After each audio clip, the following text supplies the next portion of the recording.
Bismillahirrahmanirrahim. Alhamdulillahi rabbil alamin. Wassalatu wassalamu ala sayyidil mursalin wa ala alihi wa ashabihi ajma'in. Жаратқан Аллаху Субхана ва Таалаға чексіз мақтаулар болсын. Сүйікті пайғамбарымыз саллаллаху алейхи вассаламға Алла Тааланың үзгілтіксіз салават саламдары болсын. Урматтуу мұсылман бір туған Анас радиаллаху анху риваят қылған хадисте ал айтады, пайғамбарымыз саллаллаху алейхи вассалам Мадинаға көчіп келді дейді. Мадинаға көчіп келгенде ошо мадиналықтардың лахум яумани ял'абуна фихима. Ошо мадиналықтар екі күнді майрамдашады екен. Айыт қылып, майрамдап, көңіл ашып, ойын зоқ қылып, ушундай кылчу экен. Анан пайгамбарыбыз сураптыр. Ма хазани яумани. Бул кандай күн, екі күн дегенде, алар айтат экен, biz ушул екі күндө жахилиятта, мына ошол ислам келгенге чейин biz майрамдайт элек ал күндөрдү. Ошо екі күндү белгилеп, майрамдайт элек деп айтканда пайгамбарыбыз айтат. Чындыгында Аллаху Субхана ва Таала силердин ошол эки майрамыңардын ордуна эки андан да жакшы майрамды же айытты берди дейт. Бул ошол ороза айыт жана курбан айыты деп. Демек мусулмандын жашоосунда мына ошол эки эле негизги айыт бар деп айта алабыз.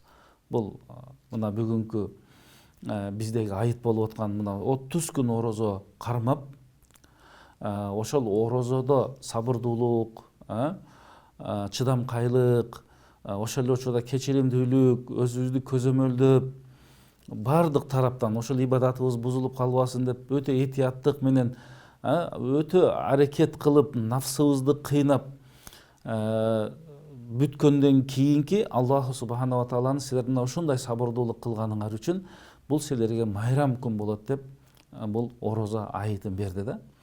Ал эми курбандык айыт болсо баарыбызга белгилүү, алда ажылыкты аткарабыз, эмне деген кыйынчылыктар болот, Минада, Арафатта, Муздалифада, андан кийин таваф кылат, чач алынат.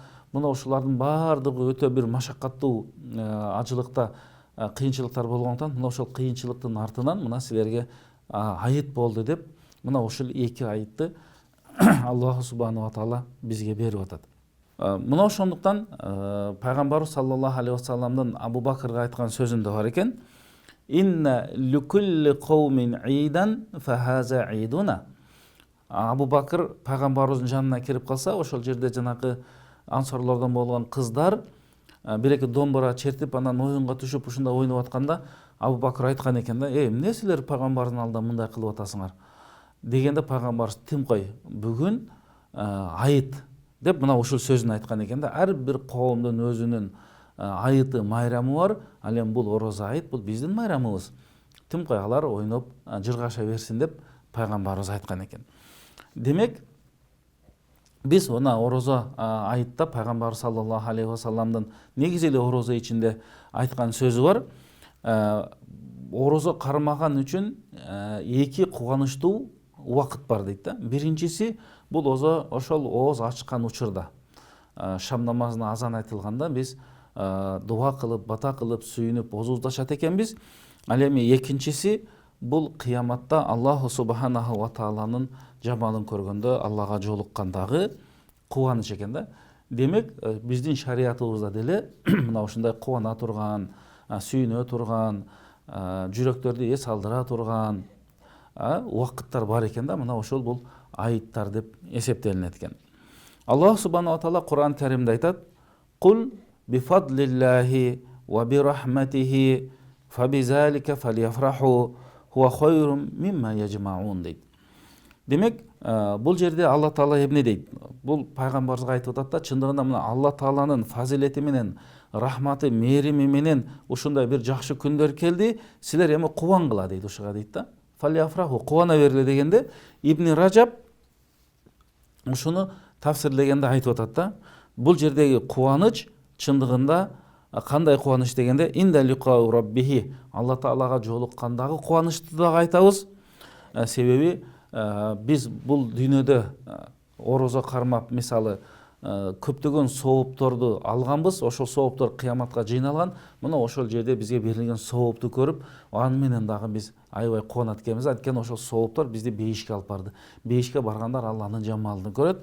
Мына ошондуктан бул күндөр дагы кандай экен, бизге баягы майрамдай турган күн экен да. Мисалы бирөөгө бир аза күтө турган, же ыйлай турган, кайгыра турган күн эмес экен. Ошондо пайгамбарыбыз айтып атат, бул биздин айытыбыз, айытта майрамдаш керек деп. Бул жерде чындыгында сахабалар өтө ибадатка бекем, ошол ибадаттардын кабыл болуусуна өтө көңүл бургандыктан баягы Айша энебиз, бул Сунан Термизиде келет, сурайт экен да пайгамбарыбыздан. Куранда ушундай аят бар: "Валлазина ю'туна ма атау ва кулубухум важила" дейт. Мындайча айтканда, ушундай бир момун мусулман адамдар бар, аларга ошондой бир жакшылыктар берилет, жүрөктөрү ошону менен жибийт дейт да. Деген аятты Айша энебиз сурайт пайгамбарыбыздан. Булар кимдер жөнүндө айтылып атат? Арак ичкендер жөнүндөбү? Же урулук кылгандар жөнүндө айтылып атабы дегенде, о Абу Бакырдын кызы деп Айша энебизге айтып атат да пайгамбарыбыз. Жок, андай эмес, алар жөнүндө айткан жок.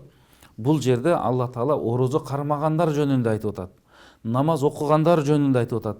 Садака зекет бергендер жөнүндө айтып атат. Бул жердеги мааниси вахум яхафуна алла юкбала минхум. Алар ушундай жакшы амалдарды кылып алып туруп, жүрөгү менен корккондору алардын. Ю'тауна дегенде Алла Таала жакшы амал кылганга мүмкүнчүлүк берди. Эми ошонун кабыл кылынышы калды дейт да. Ошол амалдарыбыз кабыл болбой калабы экен деген корккон чыныгы ыймандуулар жөнүндө айтып атат деди. Демек мына орозо бүткөндөн кийин айыт болгондо, демек оозубуз ачык болот. Айыт күн орозо кармаган арам болот, болбойт. Биздин эми ушул 29 же 30 күндүк орозобуз кабыл болдубу, жокпу?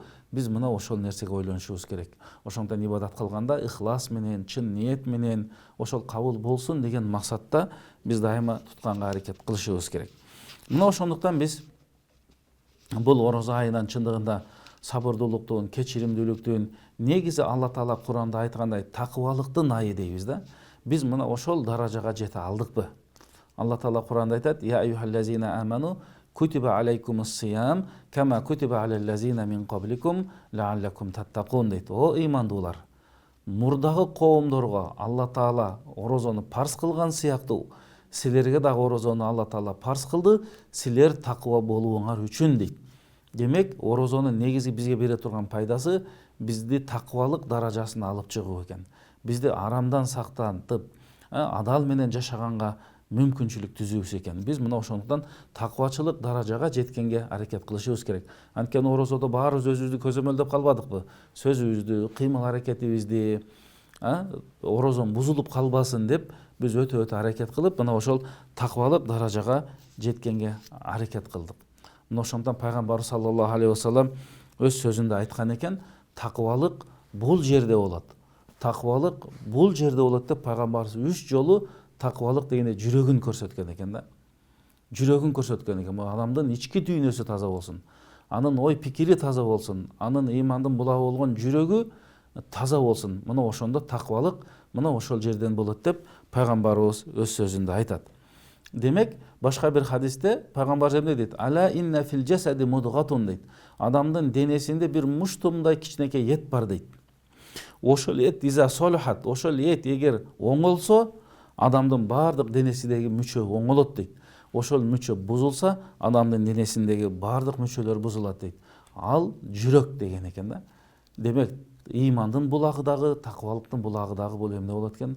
Бул жүрөк болот экен. Биз мына ошол ички дүйнөнү оңгоого биз дайыма аракет кылышыбыз керек. Намаз окугандан, орозо кармагандан, зекет бергенден, ажылык, умур амалдарды аткарганда, же бир кайрымдуулук иштерди аткарганда биз мына ошол жан дүйнөбүздү тазалаганга аракет кылышыбыз керек экен.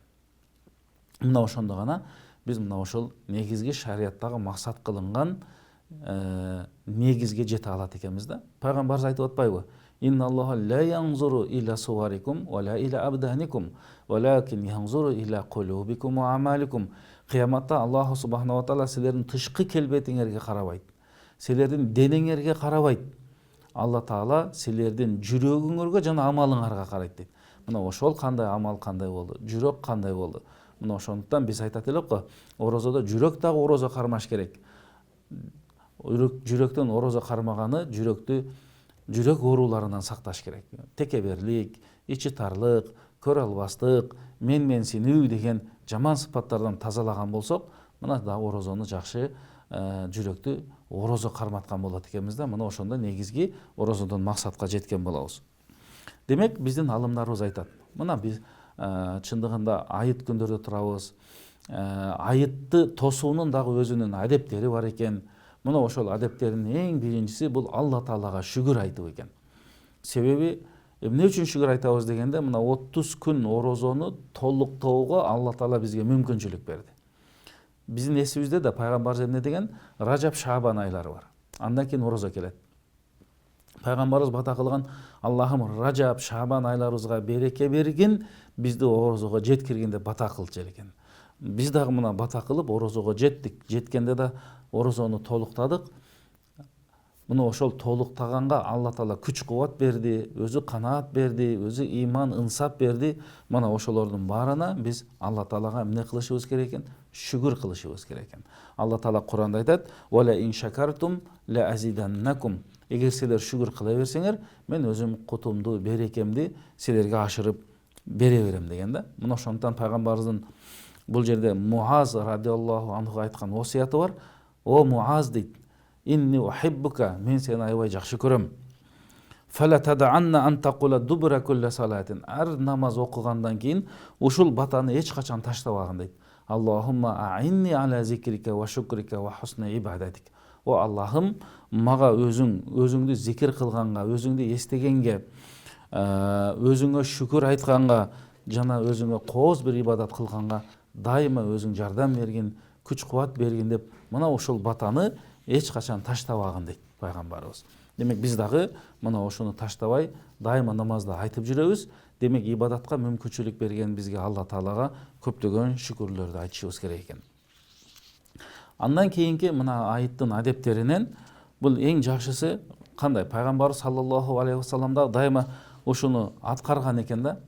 Эң биринчи жуунуп, тазаланып, колдон келишинче, эми сүннөт. Жуунуп, тазаланып, андан кийин жакшы баягы кийимдерди кийип, таза кийимдерди кийип, айыт намазына баруу экен да. Пайгамбарыбыз деле өзү жуунуп, тазаланып, жыпар жуту нерселерди себинип, анан өзүнүн ошол айытта кие турган чепкени бар экен, бурдасы, ошону кийип алып, анан кийин эмнеге чыкчу дейт? Айытка чыкчу дейт. Демек биз дагы мына ошол нерсени карманып, ошол түндөн эле мына ошол нерсеге даярданганыбыз бул ошол айытты тосуунун адептеринен болот экен. Андан кийин кыяму лайлатал ийд дейт. Дагы айытты тосуунун адептеринен мына эртең айыт деген түнү биз колдон келишинче эмне кылышыбыз керек экен? Баягы зикир, намаз, тахаджудтар менен дагы өткөргөн болсок жакшы болот экен. Анткени пайгамбарыбыздан айтылган хадис бар экен: "Ман ахя лайлатал фитри ва лайлатал адха". Ким ошол ороза айыттын түнүн, курбан айыттын түнүн тирилткен болсо дейт да, ибадат менен, зикир менен, дуа менен, балки Куран окуу менен, лам ямут qalbuhu yawma tamutul qulub дейт. Анын жүрөгү такыр өлбөйт дейт да. Жүрөгү такыр кайдыгер болбойт, жана капилетте калбайт дейт. Дайыма мына ошондой баягы сергек, тирүү болот деп айтылып атат. Чындыгында бул хадистерге дагы фадаил амалдарда, жакшы амалдарда, иштерде амал кыла турган хадистердин катарына кирет. Андан кийин мына ошол айыттын адептеринин бири бул баягы Идил Фитр дегенде, орозо айыт дегенде ооз ачылган күн болуп атат дагы. Ошондуктан биз намазга бараардан мурда оозубузду ачып алып туруп, андан кийин барганыбыз жакшы экен да. Анас радиаллаху анху айтат: Пайгамбар саллаллаху алейхи вассалам орозо айытка бир демкелерди жеп алып туруп, андан кийин барат эле. Хурма жеп алып туруп барат эле. Бир риваятта ошону так жечүү дейт да. 3 же 5 деп ушундай жеп алып, мына ооз ачылганды билиниш керек экен. Себеби орозо айыт болуп атат. Ошондуктан бир 3 же 5 же 1 хурманы жеп алып туруп, же болбосо башка нерсе болсо деле боло берет. Шириндиктен, татуулардан болсо дагы жеп алып туруп анан барган. Бул дагы ошол айытты тосуунун адептеринен, пайгамбарыбыздын сүннөттөрүнөн болуп эсептелинет экен. Ошондой эле эң негизги айытка чейинки аткара турган амалдардын бири бул орозо битир болуп эсептелинет экен. Муну закатул фитр деп айтып коебуз. Пайгамбар саллаллаху алейхи вассалам ошол намазга чейин айтчу экен да: тасаддаку, тасаддаку, кайрымдуулук кылгыла, зекетиңерди, битир садакаңарды бергиле дейт экен. Себеби бул дагы зекеттин сообун алабыз. Себеби Пайгамбар саллаллаху алейхи вассалам өзү бизге буйруп атат. Пайгамбар өз сөзүндө айтат: битир садака парз кылынды тухратан лиссаими ва туъматан лил масакини дейт. Тухратан лиссаим дегенде орозо кармоочу адамды тазалоо үчүн дейт. Кээде орозодо ар кандай учурлар болуп калат, кээде билбей жеп алган учур болуп калат, ар кандай ката кемчиликтер кетип калган болсо, ошол битир садака менен Алла Таала ошол катачылыктарды тазалайт дейт. Андан кийин туъматан лил масакин, ал ошол манабы жупуну жашаган кедей кембагалдарга тамак болуп эсептелинет дейт. Демек биз аларга биздин болгон жардамыбыз болот экен. Башка бир сөзүндө пайгамбарыбыз айтат: агнухум анис суал дейт.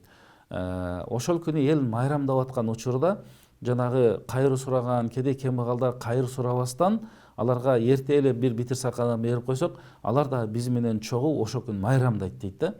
Мына ошондон бул битир садаканы сөзсүз түрдө айыт окулганга чейин берген болсок, бул зекеттин сообун алабыз.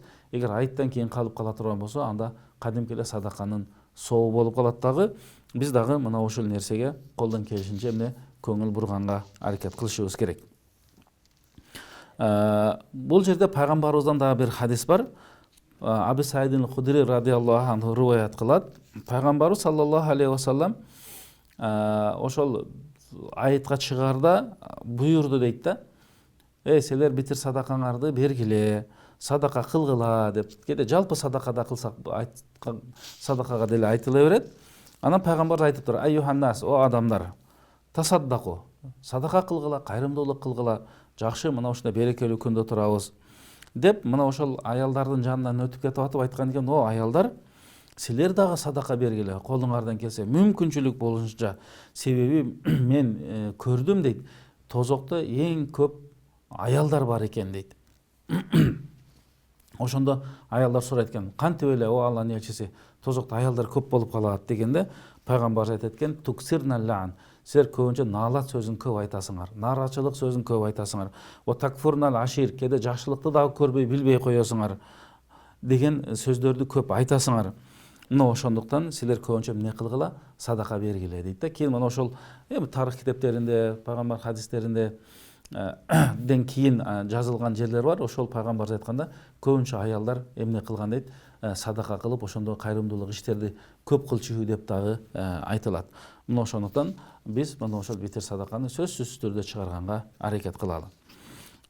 Андан кийинки айыттын адептеринен мухалафату тарик инда руджу илал маназил дейт. Баягы жакшы бир адеп экен да. Бул болсо дагы мечитке барганда бир жол менен барсак, кайтканда башка жол менен кайтуу экен да, үйгө кайтканда.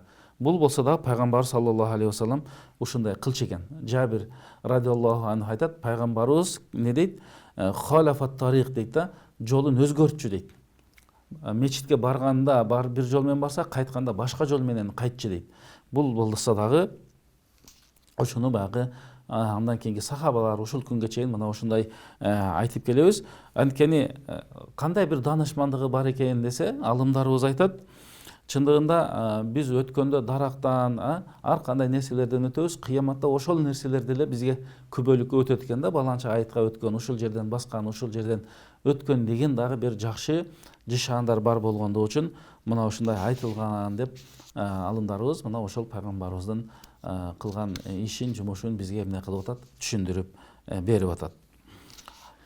Ошондой эле эң бир жакшы амалдардын бири бул айытта бул тахни экен да, бул куттуктоо экен.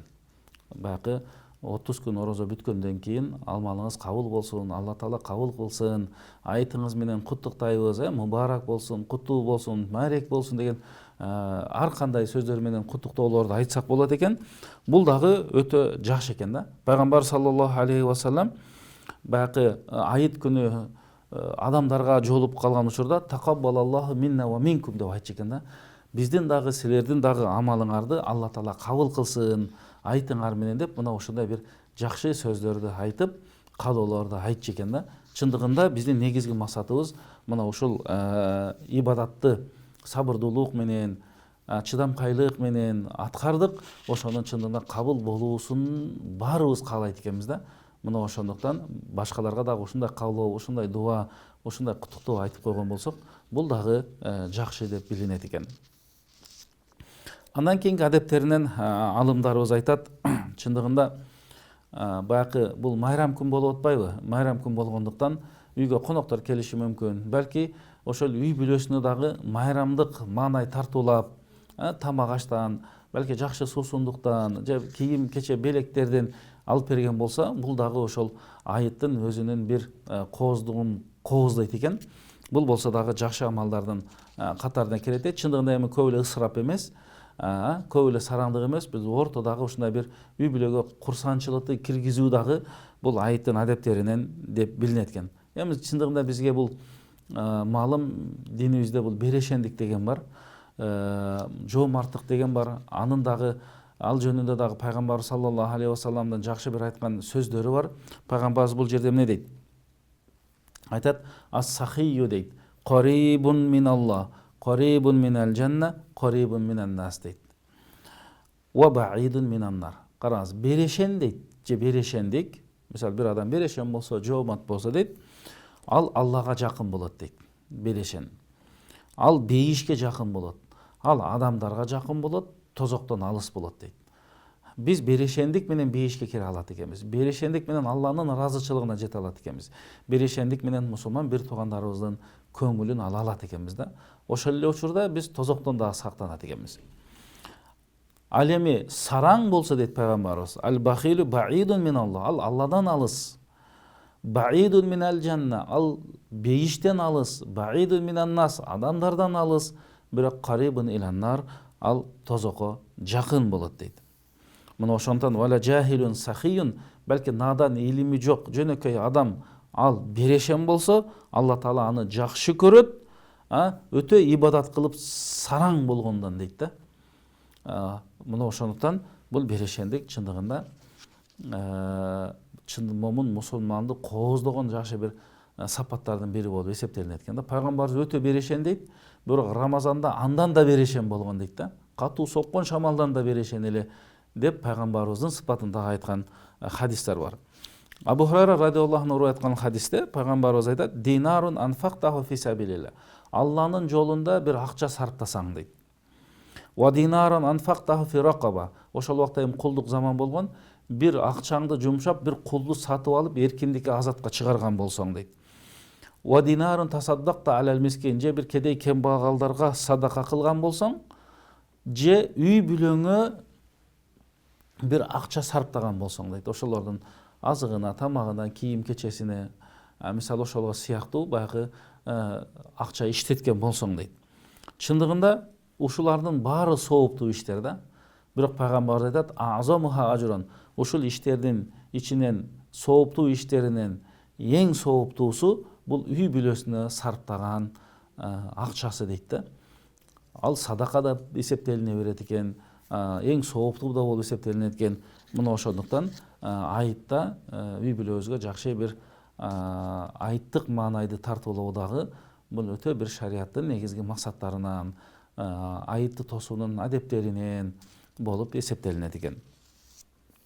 Ошондой эле мына айытта эң бир жакшы амалдардын бири бул силатул архам, туугандык мамилелерди бекемдөө экен. Чындыгында туугандык мамилени бекемдөө эң негизги шариятыбыздын максаты болуп эсептелинет. Мына ошондон кээде биз кутуктап коюшубуз керек экен да, унутуп калбашыбыз керек экен. Эми өзү да айыттап атат да, башка деп ойлобой, жок, биз телефон чалып болсо дагы, байланышып болсо дагы, мусулман бир туугандарыбыз бар, кошуналарыбыз бар, алыста жашаган ата энебиз бар болушу мүмкүн, бир туугандарыбыз чет өлкөдө бар болушу мүмкүн. Мына ошолордун баардыгын жакшы бир куттуктап, ошол туугандык мамилени бекемдеп алган жакшы экен. Пайгамбар саллаллаху алейхи вассалам бул туурасында эмне дейт? "Ман сарраху ан ямудда лаху фи умрихи". Караңыз, кимдин өмүрү узун болуусун кааласа, "ва ювасси алаху фи ризқихи", рызкысы кенен, көп, мол болуусун кааласа, "ва ядфа анху майтата су", жаман өлүмдөн сактанууну кааласа, анда ал фалияттақилла, ал адам тақва болсун, фалиясил рахима, жана тууганы менен болгон мамилесин бекемдесин деп пайгамбарыбыз айтат. Демек туугандык мамилени бекемдеген сайын Алла Таала биздин өмүрүбүзгө, тапканыбызга береке берет экен. Эң негизгиси баарыбыздын максатыбыз бул дүйнөдөн өтүп атканда ла илаха иллаллах Мухаммадур Расулулла деген сөздү айтып өтүү да. Пайгамбарыбыз айтып атат, кимдин акыркы сөзү ла илаха иллаллах Мухаммадур Расулулла болгон болсо, демек ал адам бейишке кирет дейт. Мына ошондо биз ошого алып бара турган жакшы амалдарды колдон келишинче эмне кылышыбыз керек, аткара беришибиз керек. Пайгамбарыбыз айтат: "Валлази нафси биядихи лан тадхулал жанната хатта ту'мину ва лан ту'мину хатта тахабу." Улуу заттын колунда, менин жаным улуу заттын колунда дейт. Бул эми касам ичип айтып атат пайгамбарыбыз. Ошол улуу заттын аты менен ант ичемин, силер бейишке кирбейсиңер же бейишке кире албайсыңар ыймандуу болбоюнча дейт да. Толук ыймандуу болбойсуңар бири-бириңерди жакшы көрмөйүнчө дейт. Мына ошондуктан бул мусулмандар бири-бирин жакшы көрүп, бир дене сыяктуу болуш керек дейт да. Башка бир хадисте пайгамбар айтып атат: "Ал муъмини лил муъмини кал бумян яшудду ба'духа ба'дан" дейт. Баягы бир имаратта ошол коюлган кыштар бири-бирин бекем кармап турган сыяктуу мусулмандарда баары ынтымакта, биримдикте мына ошондой болуш керек деп пайгамбарыбыз өз сөзүндө айтат. Мына ошондуктан Аллаху субханаху ва таала хадисул кудусиде мындай деп айтат: "Ваджабат махаббати лил мутахаббина фия." Менин махаббатым дейт. Алла Таала өзү айтып атат. Бири-бирини жакшы көргөн мусулмандарга важип болот, милдеттүү болот. "Валил мутажалисина фия." Менин махаббатым, менин жакшы көрүүм мен үчүн Алланын ыраазычылыгы үчүн чогуу отуруп бир мажлисте, жыйында жакшы сөздөрдү сүйлөгөндөргө дейт.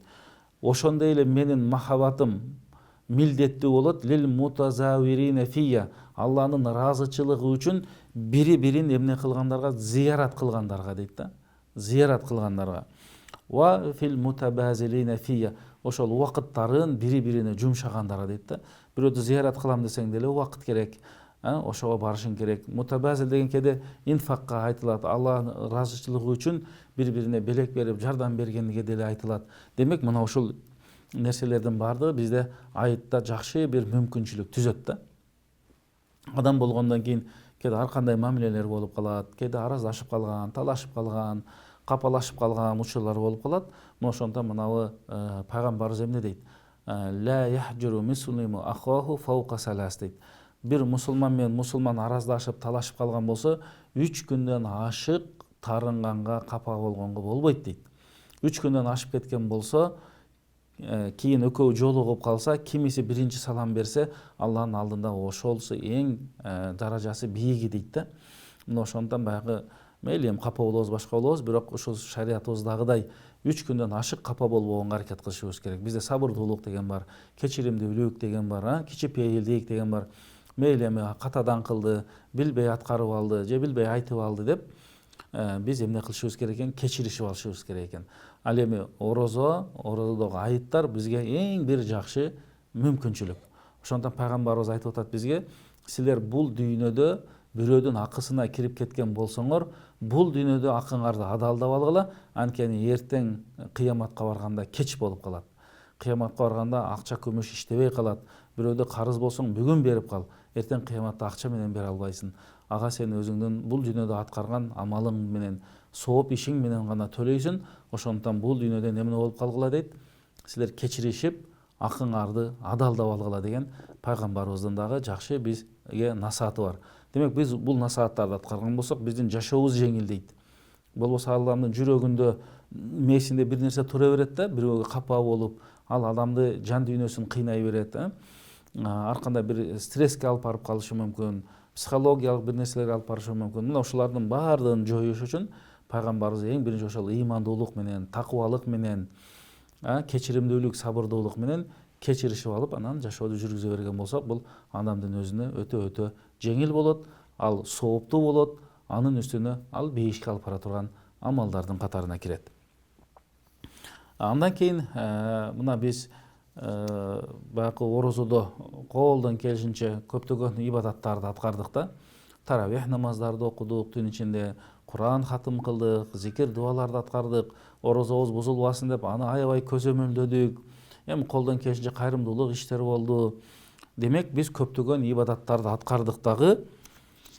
Эми орозо бүткөндөн кийин эле токтоп калбастан ошого окшогон амалдарды да биз көбөйткөнгө аракет кылышыбыз керек экен да. Нафил намаздарды окуйлу, казабыз бар болгон болсо каза намаздарды толуктайып, андан кийин пайгамбарыбыз айтып кеткен сүннөтүндө айткан 1-5 күндөгү баягы нафил орозолор бар. Кыскасы мына ошого окшогон эмнелерди биз ибадаттарды көбөйткөнгө аракет кылышыбыз керек экен да. Аллах субханаху ва таала Куранда эмне дейт? "Ва май юаззим шаайраллахи фа иннаха мин тaqвал кулуб." Чындагы ким ислам белгилерин улуулаган болсо, ал чындыгында жүрөктүн таквалыгылан дейт. Демек исламда эң белгилүү деген нерселер бар да. Мына ошол мисалы парз кылынган амалдар бар, жакшы амалдар бар, сүннөт, важип амалдар бар. Мына ошолордун бардыгын биз эмне кылышыбыз керек экен? Колдон келишинче аткарган болсок, бул ар бирибиздин өзүбүзгө пайдалуу болот. Жан дүйнөбүз байыйт экен, соопко жетишет экенбиз. Адамды бир баягы бул дүйнөдө жашоосун жөн эле өткөрө бербестен, бир муктаждарга жардам берүү жагы, зекетин, кайрымдуулугун берип, мына ушундай бир жакшы бир амалдарга түрткү кылат экен да. Мына ошондон дайыма биз амалды эмне кылып турушубуз керек? Улап турушубуз керек. Ал аз болсо дагы аны уланып турган болсо, мына ошол берекелүү, пайдалуу болот деп эсептелет. Мына ошо Шавал айындагы 6 күндүк орозо деле мына ушулардын катарына келет. Пайгамбарыбыз айтат, ким орозо кармап Шавалдан 6 күн тутуп койгон болсо, ал мен 1 жыл орозо туткандай соопту алат деген пайгамбарыбыздын сөздөрү бар. Мына ошолорду биз эмне кылган болсок, улаган болсок сонун экен да. Эми бул жерде бир аят бар. Аятта эмне дейт? "Вала такуну каллати нақадат газлаха мин бади кувватин анкасан" дейт. Бул аяттын мааниси мындай: бир адам же бир аял өтө кыйынчылык менен жипти ийирип алып, анан ийиргенден кийин аны кайра мындай кылып чачып салат дейт да. Ошого окшоп калбагыла дейт. Бир жумушту аткарып, анан аны бузуп салсаң андан эмне пайда? Мына ошондуктан биз орозо айында бекем ибадаттарды аткаргандан кийин ошол ибадаттарга биздин баягы жан дүйнөбүз менен, акыл пикирибиз менен, жон терибиз менен, мүчөлөрүбүз менен ошого көнүп калдык да. Эми ошону эмне кылбашыбыз керек экен? Таштап салбашыбыз керек экен да. Биз ошону улантканга аракет кылышыбыз керек. Ошондон бери жерде Бишрил Хафи деген бир алым авлия өткөн бир сөзүн айткан экен да, данышман сөзүн. "Би'сал кавму ла ярифуналлаха илля фи рамадан" дейт да. Аллаху субхана ва тааланы Рамазанда эле тааныган коом жаман коом деген экен да. Рамазан келгенде эле орозо кармап, анан дагы 11 ай же тарави окуп, намаз окуп, кийин 11 ай таштап салган, бул эң жаман деген өзүнүн сөзүн айткан экен. Имам Шибли айткан экен, бул кишиден сурашкан экен да, Ражап айы жакшыбы же Шабан айы жакшыбы деп сураганда ал мындай деп жооп берген экен: "Сен Шабан айга таандык, Ражап айга таандык болбогун, сен Аллага таандык болгон. Күн роббаниян" деген экен да. Мындайча айтканда, артынан "Вала рамаданиян", сен Рамазанга таандык эле болуп калбагын деген экен да. Сен Аллага таандык болдун. Алла Таала буйруган нерселерди аткарган. Орозо деле аткарып, башка убакыттарда, айларда таштап койбогун. Рамазан бизге кандай өтсө, башка күндөрүбүз дагы мына ошондой өтсүн. Мына ошондой биз ибадатка бекем бололу деген өзүнүн жакшы сөзүн айткан экен. Мына ошол айыттагы жакшы бир дагы амалдардын бири бул жетим жесирлерге жардам берүү экен. Мындайча айтканда, бул эң бир жакшы амалдардын бири. Жетимдин башын сулоо, мисалы бул көп нерсеге дары дейт да. Пайгамбарыбызга келип бирөө айткан экен да, мен аябай таш бармын, жүрөгүм эч нерсеге жибибейт, ушундаймын дегенде пайгамбарыбыз "Имсах расил ятим талин калбак" деген экен да. Сен жетимдин башын сыласаң, жүрөгүң жумшарат деген экен. Мына ошонун абалын көрүп, адам да анан жүрөгү жумшарып, мээримдүү, кайрымдуу болуп калат экен да. Мына ошондо мына окшогон иштерди аткарганга өтө бир жакшы мүмкүнчүлүк түзүлгөн убакыттар болот. Биз демек кайрымдуулугубузду аткарып, жакшы иштерди аткарган болсок сооптуу болот. Чындыгында пайгамбарыбыз айтат: "Мен наффасан мумин курбатан" дейт. Караңыз, ким бир мусулманды кыйынчылыктан чыгарган болсо, Алла эми бул дүйнөдө кыйналып калды да, мин курабыд дүйнө. Бул дүйнөнүн кыйынчылыгына жардам берип койсо, Аллах субханала ва таала ал адамды кыяматтын кыйынчылыгынан куткарып коет дейт да. Кыяматтын кыйынчылыгы бул дүйнөнүн кыйынчылыгына салыштырып болбойт. Оман яссара аля муасирин. Ким бир кыйналган адамдын ишин жеңилдетип койсо, Аллах субханала ва таала акыретте анын ишин жеңил кылып коет да. Себеби ал бул дүйнөдө Алла таала жараткан адамга жардам берип аткандыктан. Оман сатара муслиман сатарахуллаху фид дунья вал ахира. Ким бир мусулмандын айыбын жашырса, Алла таала кыяматта бул дүйнөдө анын эмнесин айыбын жашырат. Валлаху фи аунил абди ма канал абду фи ауни ахихи дейт. Караңыз, сонун сөз да. Бир мусулман адам башка бир мусулмандын муктаждыгында болсо, ошого жардам берип, муктаждыгын кетирип аткан болсо, бул жардам берип аткан адамдын муктаждыгын Алла таала өзү кетирет дейт да. Алла таала өзү жардам берет дейт. Өтө бир жакшы амалдар дейт. Башка бир хадисте пайгамбарыбыз айтат: ахаббун нас ахаббул амали илаллах. Аллаху субханаху ва таалага эң жакшы амал бул сурурун tudkhilуху аля qalbi муслим. Бир мусулман адамдын жүрөгүнө кубанычты, сүйүнүчтү киргизген болсо дейт. Ау такшифа ану курбатан, же бир кыйынчылыгын кетирсең, же анын ачкачылыгын кетирсең, тамак берип, же карызын төлөп койсоң дейт да. Же карызын төлөп койсоң. Анан пайгамбарыбыз айтат: "Вали ан амшия ма ахи фи хажатин", мен бир мусулмандын муктаждыгын бүтүрүү үчүн ошону менен чогуу жүрүү дейт. Мага мечитте ороза айында бир ай этикаф кылып отургандан жакшы дейт да. Демек бир мусулмандын муктаждыгы бүтүп атат дейт да. Оман каффа гадабаху сатарахуллаху авратаху. Кимдин ачуусу келген учурда ачуусун баскан болсо, Алла таала ал адамдын айыбын өзү жашырып коет дейт. Оман казама гойзаху валау шаа ан юмдияху. Бирөөнүн аябай бирөөгө ачуусу келип, ошол ачуусун тигиге өткөрө алганга, ачуусун чыгара алганга күчү жетип туруп, ошонусун токтотуп ачуусун баскан болсо, мала Аллаху қалбаху яумал қиямати ридан. Аллах субханала ва таала анын жүрөгүн кыяматта ыраазычылыкка толтуруп коет дейт да. Ал адамга кыяматта коркунуч болбойт дейт. Ваман маша ма ахихи фи хажатихи хатта юсбитаха. Ким бир мусулман бир тууганы менен чогуу барып, ошонун бир муктаждыгын бүтүргөн болсо, жардам берген болсо, асбаталлаху кадамы яума тазул акдам. Кыяматта адамдардын буттары тайган учурда анын кадамы бекем болот дейт да. Алла таала өзү жардам берет дейт. Ошондуктан ва инна суул хулук, жаман кулк мүнөздөн сактангыла дейт пайгамбарыбыз. Суул хулук юфсиду ал амал. Жаман кулк мүнөз адамды, мына бул жерде эмне деген жакшы амалдарды айтты да, жаман кулк мүнөз ошол амалдарды жокко чыгарып салат. Кама юфсидул халлул асала. Балга уксусту койсо эмне болот? Балдын даамы бузулат. Мына ошол сыяктуу жакшы амалды жаман кулк мүнөз жокко чыгарып салат дейт. Ошондо пайгамбарыбыз айтат: ахаббун наси илаллахи анфаухум. Эң жакшы адам ким дегенде, башкаларга пайдасы тийген дейт. Бизге өтө бир негизги эле мусулман адам жашоосунда ошондой бир пайдасы тийген адам болуш керек. Бирок орозо, айыттарда биз андан да көп эмне кылышыбыз керек экен. Ошондой бир жакшы амалдарга аракет кылганга бел байлашыбыз керек да. Себеби бул дагы бир мүмкүнчүлүк. Балки биз ошол ишибиз менен бейишке кирип кетип калабыз. Ошол жакшы бир кайрымдуулугубуз менен бейишке киребиз. Биз өзүбүз билбейбиз кайсы амалыбыз. Ошондон баарын ыхлас, ниет менен кылган болсок, Аллах субханала ва таала өзүнүн убада кылган соопторун берет экен. Андан кийин бир жакшы амалдардын бири бул айтта бул кечиримдүүлүк экен да. Адам баласы кечиримдүү болуш керек экен.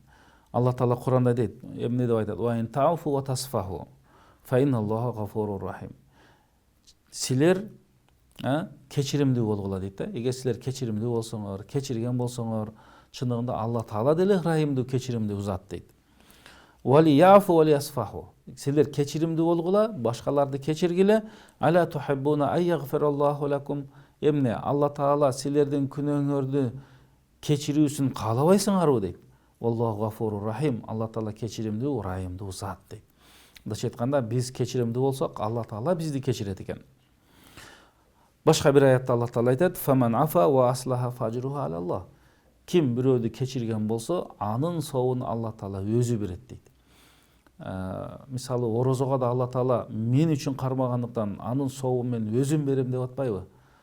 Ошондой эле кечиримдүүлүккө деле ошондой экен да. Аллах субханала таала анын сообун мен өзүм билем дейт экен да.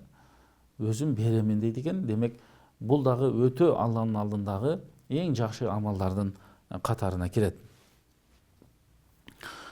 Бул жерде имам Ахмад ушул аяттардын негизинде айтат да, ушул аяттарды окуп, фаман афа ва аслаха фажруху алаллах.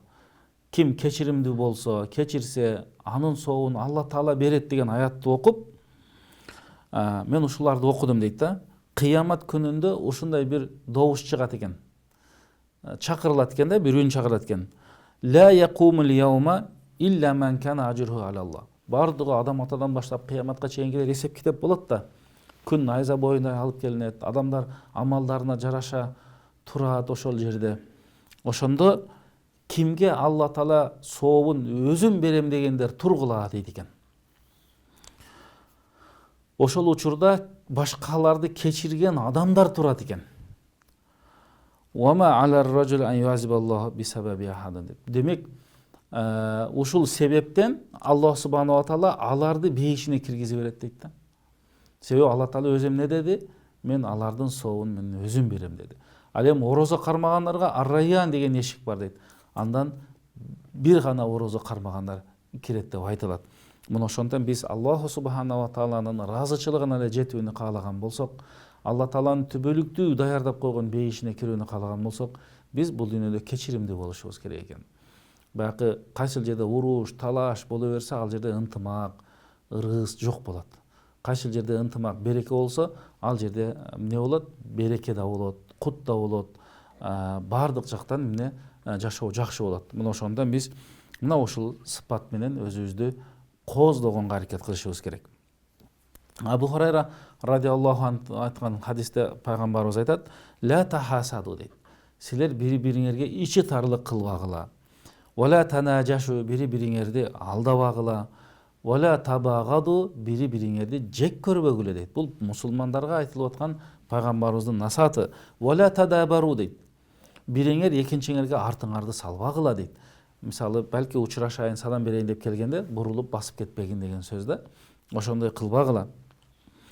"Вала яби ба'дукум ала бай'i бa'д" бирөө бир сооданы бирөө менен сүйлөшүп койгон болсо, мен көбүрөөк берем деп тиги сооданы барып бузуп салбагыла.